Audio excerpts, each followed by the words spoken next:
Hello guys, എല്ലാവർക്കും സ്വാഗതം. നമ്മൾ കാശ്മീരിലെത്തിയിട്ട് ഇന്ന് മൂന്നാമത്തെ ദിവസമാണ്. കാശ്മീരിലെ ശ്രീനഗറിൽ നമ്മൾ 2 ദിവസം സ്ഥലങ്ങളെല്ലാം എക്സ്പ്ലോർ ചെയ്തു. ഇവിടുത്തെ ക്ലൈമറ്റുമായിട്ട് നമ്മൾ ഒന്ന് ഇഴുകിച്ചേർന്നു. അതിനുശേഷമാണ് കൂടുതൽ തണുപ്പുള്ള സ്ഥലങ്ങളിലേക്ക് നമ്മൾ പോകുന്നത്. അതിൽ ഇന്ന് മൂന്നാമത്തെ ദിവസം നമ്മൾ പോകുന്നത് സോനാമാർഗ് എന്ന സ്ഥലത്തേക്കാണ്. സോനാമാർഗിലേക്ക് പോകുന്ന ആ ഒരു റൂട്ടാണ് നമ്മളിപ്പോൾ കാണുന്നത്. വളരെ മനോഹരമാണ്. സ്വർണ്ണപ്പുൽമേട് എന്ന പലപ്പോഴും വിളിപ്പേരുള്ള സോനാമാർഗ് ഇന്ത്യയിലെ ജമ്മു കാശ്മീരിലെ ഗാന്ദർബാൽ ജില്ലയിൽ സ്ഥിതി ചെയ്യുന്ന ഒരു അത്ഭുതകരമായ ഹിൽ സ്റ്റേഷനാണ്. മനോഹരമായ ഈ ഒരു കുന്നിൻ പ്രദേശം 2730 മീറ്റർ ഉയരത്തിൽ സ്ഥിതി ചെയ്യുന്ന ഒരു ഹിൽ സ്റ്റേഷനാണ്.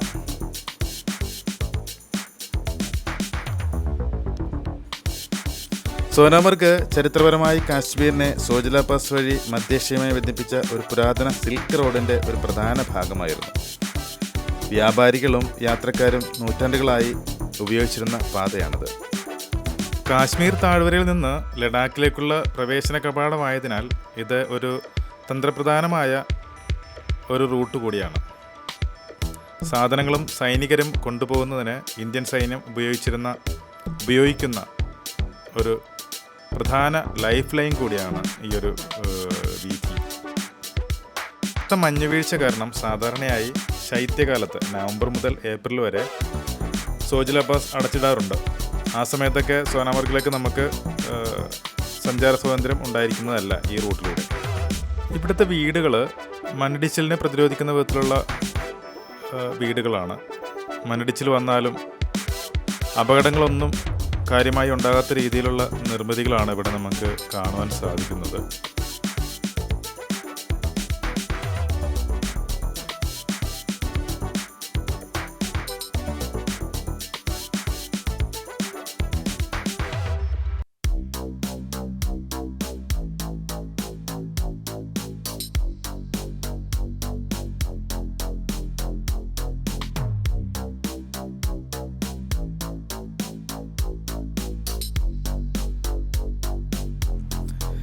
അങ്ങനെ നമ്മൾ പോകുന്ന വഴിയിൽ ഒരു ഹോട്ടൽ കണ്ട് ഭക്ഷണം കഴിക്കാനായിട്ട് കയറി. നമ്മൾ ബൈക്കിനാണ് സഞ്ചരിച്ചുകൊണ്ടിരിക്കുന്നത്. നല്ല തണുപ്പുള്ള സമയമാണ്. ഈ വിൻ്റർ സമയത്ത് അങ്ങനെ ബൈക്കുമായി വരുന്നവർ വളരെ ചുരുക്കമാണ്. വഴിയിൽ ഞാൻ മറ്റ് ബൈക്കുകാരെ ഒന്നും കണ്ടില്ല. കൂടുതലും കാറാണ് നമ്മൾ കണ്ടത്. ഹോട്ടലിൽ നിന്ന് റൊട്ടിയും ദാൽകറിയുമാണ് ഞാൻ കഴിച്ചത്.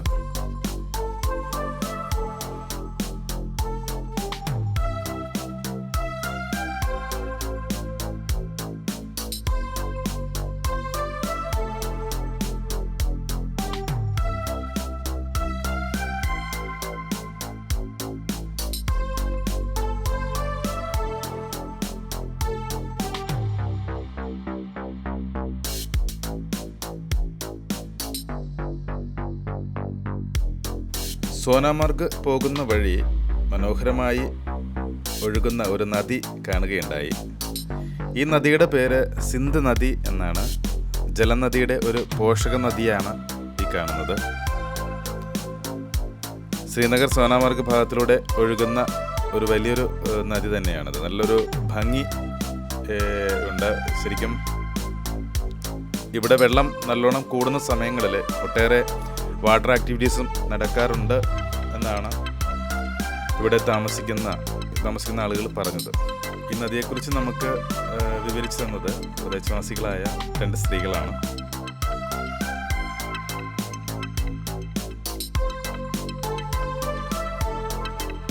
അങ്ങനെ വീണ്ടും നമ്മൾ സോനാമാർഗിലേക്കുള്ള യാത്ര തുടരുകയാണ്. ഇനി കുറച്ച് ദൂരം കൂടിയേ ഉള്ളൂ സോനാമാർഗ് എത്തുവാനായിട്ട്.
ഈ റോഡിൻ്റെ സൈഡുകളിലൊക്കെ ഒന്ന് നോക്കുക, എന്തോരം ഹൈറ്റിലാണ് ആ ഒരു എഡ്ജ് ഇങ്ങനെ നിൽക്കുന്നത് നോക്കുക. കാര്യം ഇവിടെ നിന്നൊക്കെ പാറകളൊക്കെ ഇടിഞ്ഞു വീഴാനുള്ള സാധ്യതകളും വളരെ കൂടുതലാണ്.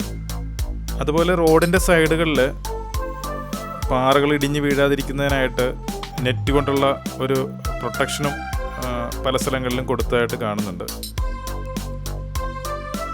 ചില സ്ഥലങ്ങളിലൊക്കെ പാറ ഇടിഞ്ഞ് വീണ് കിടക്കുന്നതും നമുക്ക് കാണുവാൻ സാധിക്കും ഈ പോകുന്ന റൂട്ടിൽ.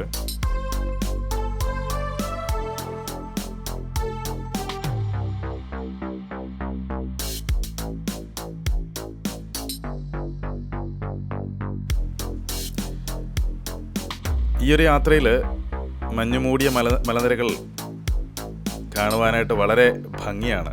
ഒട്ടേറെ ആളുകൾ ഈ സൈഡുകളിലൊക്കെ നിന്ന് ഫോട്ടോഷൂട്ടും റീൽസും ഒക്കെ എടുക്കുന്നത് നമുക്ക് കാണുവാൻ സാധിക്കും. പോകുന്ന വഴിയിൽ ശ്രദ്ധിക്കുക, ഒരു ബൈക്ക് പോലും ഇല്ല എന്നുള്ളതാണ് കാര്യം.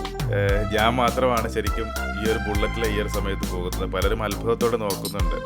ഈ വിൻ്റർ സമയത്ത് ബുള്ളറ്റുമായിട്ട് പോകുന്ന ഇവന് ഭ്രാന്താണോ എന്നായിരിക്കും അവർ പറയുന്നത്. എന്തായാലും വളരെ വലിയൊരു എക്സ്പീരിയൻസ് ആയിരുന്നു. എൻ്റെ കൈയും കാലും ഒക്കെ എല്ലാം മരവിച്ചു പോയായിരുന്നു. കുറച്ച് സമയത്തൊക്കെ ഓരോ സ്ഥലത്തുമൊക്കെ ഇറങ്ങി ചൂടും ഇതൊക്കെ കൊടുത്തിട്ടാണ് പിന്നെ ഒന്ന് റെഡിയായി വീണ്ടും നമ്മൾ യാത്ര തിരിക്കുന്നത്. എന്തായാലും വളരെ നല്ലൊരു എക്സ്പീരിയൻസ് തന്നെയായിരുന്നു അത്. അങ്ങനെ നമ്മൾ സോനാമർഗിലെ ഇസഡ് ടണലിലേക്ക് എത്തുകയാണ്.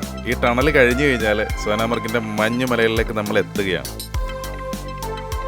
ശ്രീനഗർ സോനാമർഗിലെ ലേ ഹൈവേയിലെ ഒരു നിർണായക അടിസ്ഥാന സൗകര്യ പദ്ധതിയാണ് ഇസഡ് മോർ ടണൽ.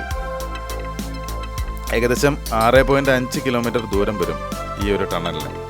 കനത്ത മഞ്ഞുവീഴ്ചയും ഹിമപാതവും കാരണം ശൈത്യകാലത്ത് പ്രവേശിക്കാൻ കഴിയാത്ത പ്രദേശമായ സോനാമർഗിലേക്ക് ഇത് ഏത് കാലാവസ്ഥയിലും ഒരു കണക്ടിവിറ്റി നൽകുന്നതാണ്. ശ്രീനഗർ ദേശീയപാത NH1 ഇസഡ് മോർ ടണൽ വഴി സോനാമർഗ് വരെ ഏകദേശം 80 കിലോമീറ്റർ ദൂരം വരും ശ്രീനഗറിൽ നിന്ന്.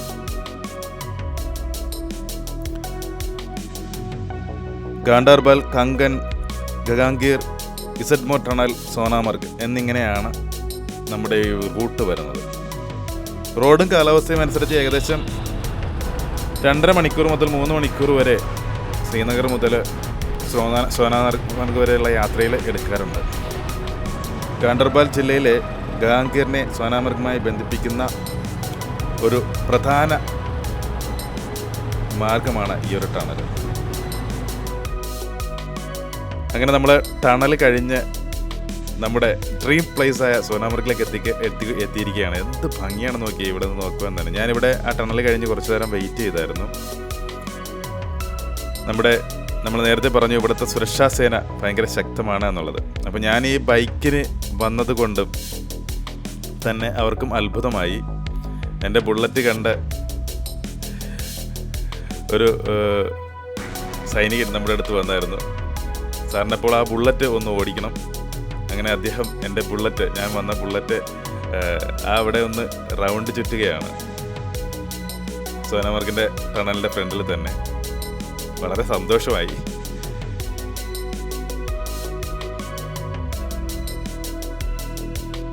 പ്രിയപ്പെട്ടവരെ, അങ്ങനെ നമ്മൾ നമ്മുടെ ഡ്രീം പ്ലേസിലേക്ക് എത്തിയിരിക്കുകയാണ്.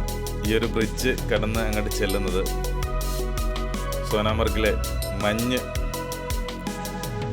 മലനിരകളിലേക്ക് തന്നെയാണ്. നമ്മളിവിടെ വണ്ടി പാർക്ക് ചെയ്തതിന് ശേഷമാണ് ഈ ഒരു മലനിരകളിലേക്ക് നമ്മൾ കയറുന്നത്. ഇവിടെ ഒട്ടേറെ ആക്ടിവിറ്റീസ് ഉണ്ട്. ഇത് വിൻ്റർ കഴിയുന്നൊരു സമയമാണ്. എന്നിട്ട് പോലും ഇവിടെ ഇത്രക്ക് മഞ്ഞാണെന്നുണ്ടെങ്കിൽ ശരിക്കും വിൻ്റർ സമയത്ത് എന്തായിരിക്കും അവസ്ഥ എന്ന് ആലോചിച്ച് നോക്കുക. ഈ റോഡുകളൊക്കെ എപ്പോൾ മഞ്ഞുമൂടി കിടക്കും. ആ സമയത്തൊക്കെ പലപ്പോഴും ഇങ്ങോട്ട് സന്ദർശകരെ അനുവദിക്കുകയുമില്ല എന്നാണ് ഇവർ പറഞ്ഞത്. സോനാമർഗ് എന്ന പേര് സോണ എന്നാൽ സ്വർണമെന്നും മാർഗ് എന്നാൽ പുൽമേടും എന്നും ആണ് അർത്ഥം വരുന്നത്. ഈ വാക്കിൽ നിന്നും ഉരുത്തിരിഞ്ഞതാണ് സോനാമർഗ് എന്നുള്ള പേര്. ചില സീസണുകളിൽ ഈ പ്രദേശത്തിൽ സ്വർണ്ണ നിറത്തിലുള്ള പ്രകൃതി ദൃശ്യങ്ങളെ അനുസ്മരിപ്പിക്കുന്നത് കൊണ്ടാണ് ഈ ഒരു പേര് ഇതിന് വരാൻ കാരണം.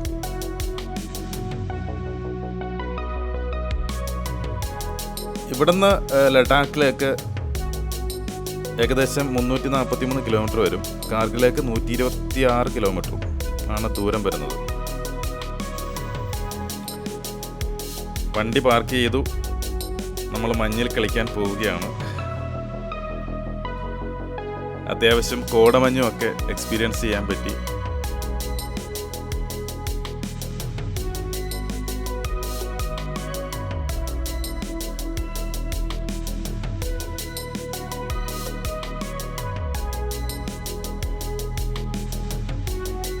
വളരെ വലിയൊരു ഗ്രൗണ്ടാണ്. മഞ്ഞുകളൊക്കെ എറിഞ്ഞ് ആ ഒരു സന്തോഷം നമുക്ക് ആവോളം ആസ്വദിക്കുവാനായിട്ട് ഇവിടെ സാധിക്കും. ഭൂമിയിലൊരു സ്വർഗമുണ്ടെങ്കിൽ അത് ഈ ഒരു കാശ്മീർ തന്നെയാണ്. കാശ്മീരിലെ ഈ മഞ്ഞു മൂടിയ മലനിരകൾ തന്നെയാണ് നിസ്സംശയം പറയുവാൻ നമുക്ക് സാധിക്കും.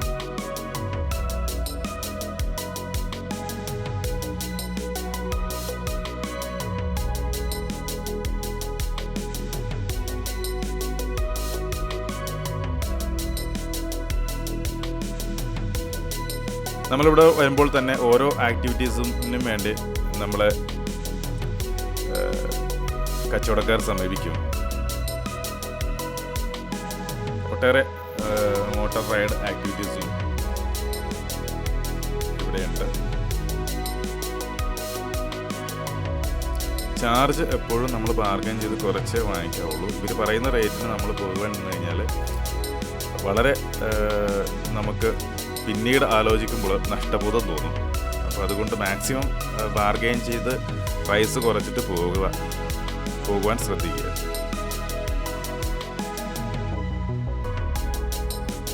നോക്കത്താ ദൂരത്തോളം ഇങ്ങനെ മഞ്ഞ് വീണ് കിടക്കുന്ന വളരെ മനോഹരമായിട്ടുള്ള ഒരു കാഴ്ചയാണ് ഇവിടെ നമുക്ക് കാണുവാൻ സാധിക്കുന്നത്.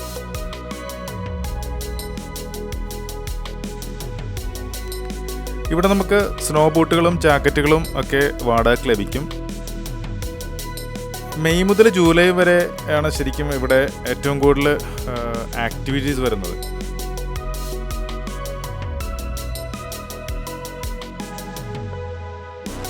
ഇതൊക്കെയാണ് സോനാമർഗിലെ കാഴ്ചകൾ.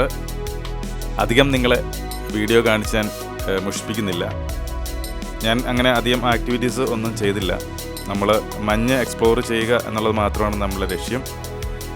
അപ്പോൾ എന്തായാലും ഇത്രയും സമയം ഈ ഒരു വീഡിയോ കണ്ട് എന്നോടൊപ്പം സോനാമർഗിലെത്തിയ നിങ്ങൾക്കും നന്ദി. വീഡിയോ ഇഷ്ടമായെങ്കിൽ സബ്സ്ക്രൈബ് ചെയ്യാനും ലൈക്ക് ചെയ്യാനും ഷെയർ ചെയ്യാനും ഒന്നും മറക്കരുതേ. Thank you very much.